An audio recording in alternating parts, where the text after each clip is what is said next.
Hello കൂട്ടുകാരെ, എല്ലാവർക്കും നമസ്കാരം. നല്ലൊരു ദിവസം ആശംസിച്ചുകൊണ്ട് നമുക്ക് തുടങ്ങാം.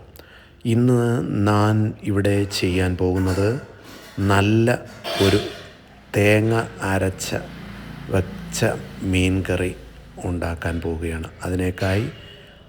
അതിനു വേണ്ടിയിട്ട് ഞാനിവിടെ മീൻ വെട്ടി കഴുകി റെഡിയാക്കി വെച്ചിട്ടുണ്ട്. അയിലപ്പാരയുടെ ചെറിയ സൈസാണ് അതിന് വേണ്ടിയിട്ട് എടുത്തിരിക്കുന്നത്. ഒരു 10 പീസ് ചെറിയ ഉള്ളി എടുത്ത് ഞാൻ ചെറുതായിട്ട് അരിഞ്ഞ് ചട്ടിയിലോട്ടിട്ടുണ്ട്. വെക്കുന്ന ചട്ടിയിലേക്കാണ് ഇടുന്നത്. ഒരു 7-8 പച്ചമുളക് കീറിയിട്ടിട്ടുണ്ട്. 2 തക്കാളി സ്ലൈസായി കീറിയിടുക. 2 തക്കാളി സ്ലൈസായി അതിലേക്ക് കീറിയിട്ടിട്ടുണ്ട്. നല്ല ഒരു മീൻ കറിയാണ് നമ്മൾ തേങ്ങ അരച്ച് വെക്കുന്ന. ഹോട്ടലിലൊക്കെ കിട്ടുന്ന രീതിയിലുള്ള രുചിയുള്ള മീൻ കറി നമുക്ക് ഇന്ന് വയ്ക്കാവുന്നതാണ്.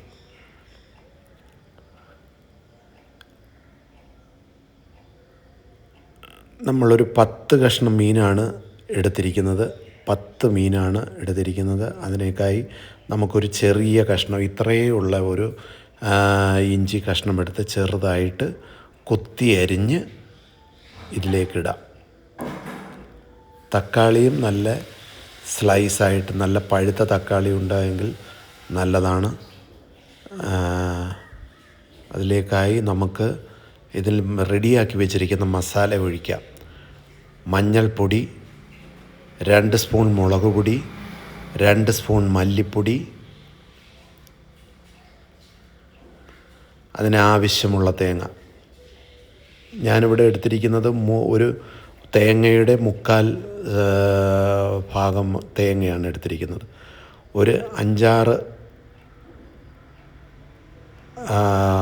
പുളി, പിണറം പുളി എന്ന് പറയും. അതുകൊണ്ട് മീനും ഇതിലേക്ക് ഇട്ട് കൊടുത്തു. ആവശ്യമായ ചെറിയ രീതിയിൽ നിങ്ങൾ അരയ്ക്കുന്ന മിക്സിയിൽ തന്നെ അത് കഴുകുന്ന വെള്ളവും കൂടി ഇതിനകത്ത് ഒഴിച്ചിട്ട് മീൻ ഇട്ട് കൊടുക്കുക. നമ്മുടെ ഏകദേശം പണിയെല്ലാം കഴിഞ്ഞു. എളുപ്പത്തിൽ റെഡിയാക്കാവുന്ന ഒരു തേങ്ങ മീൻ കറിയാണിത്. എല്ലാവർക്കും ആവശ്യമായ എരിവ് ഉണ്ടോ എന്ന് നോക്കുക.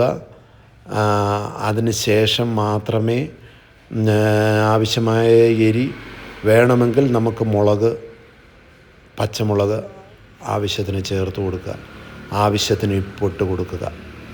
ആവശ്യത്തിന് ഉപ്പിട്ട് കൊടുത്തതിന് ശേഷം നമുക്ക് സ്റ്റൗ കത്തിച്ച് തുടങ്ങാവുന്നതാണ്. സ്റ്റൗ കത്തിച്ചു നല്ലവണ്ണം ഒന്ന് ഇളക്കി കൊടുക്കുക. പിന്നെ നമ്മൾക്ക് ഇത് ഇളക്കുവാൻ കഴിയുകയില്ല. ഇടയ്ക്ക് ഒരു 10 മിനിറ്റ് കഴിയുമ്പോൾ ചെറുതായിട്ട് സൈഡിൽ കൂടി ഒന്നുകൂടി ഇളക്കി കൊടുത്തിട്ട് ചട്ടി എടുത്തിട്ട് ആവശ്യത്തിനുള്ള കറിവേപ്പിലയും ഇട്ട് കൊടുക്കുക. ചെറിയ രീതിയിൽ നമ്മുടെ ഫിഷ് കറിയുടെ ആ കളറും നിങ്ങൾക്കും ഇതുപോലെ ഒന്ന് വെക്കാൻ തോന്നില്ലേ? നമ്മുടെ ഫിഷ് കറിയുടെ തിളച്ച് വന്നിരിക്കുകയാണ്. നല്ല സ്മെല്ലാണ് വരുന്നത്. നമ്മൾക്ക് ആവശ്യമായ രീതിയിൽ ഉപ്പും മഞ്ഞൾപ്പൊടിയും, ഞാനിവിടെ ഇതിന് ചേർത്തിരിക്കുന്നത് 2 ടേബിൾ സ്പൂൺ മുളക് പൊടി, 2 സ്പൂൺ മല്ലിപ്പൊടി, ആവശ്യത്തിന് മഞ്ഞൾപ്പൊടി. ഉപ്പുണ്ടോയെന്ന് ഇടയ്ക്ക് നോക്കേണ്ടതാണ്. ആവശ്യത്തിന് ഉപ്പിട്ട് കൊടുക്കുക. നമ്മൾക്ക് എരി ആവശ്യമെങ്കിൽ വീണ്ടും 2-3 പച്ചമുളക് കൂടെ ചേർക്കേണ്ടതാണ്. നല്ല സുന്ദരമായ കോക്കനട്ട് ഫിഷ് കറി ഇവിടെ റെഡിയാണ്. ഇത് നമുക്ക് ചപ്പാത്തിക്കും ചോറിനും കപ്പയ്ക്ക് പൊറോട്ടയ്ക്ക് ഏറ്റവും ബെസ്റ്റ് കറിയാണ്. നമ്മുടെ ഫിഷ് കറി ഏകദേശം റെഡിയായി. ഇപ്പോൾ ഒരു 2 മിനിറ്റിനകം നമുക്ക് തവയണയ്ക്കാവുന്നതാണ്. താങ്ക്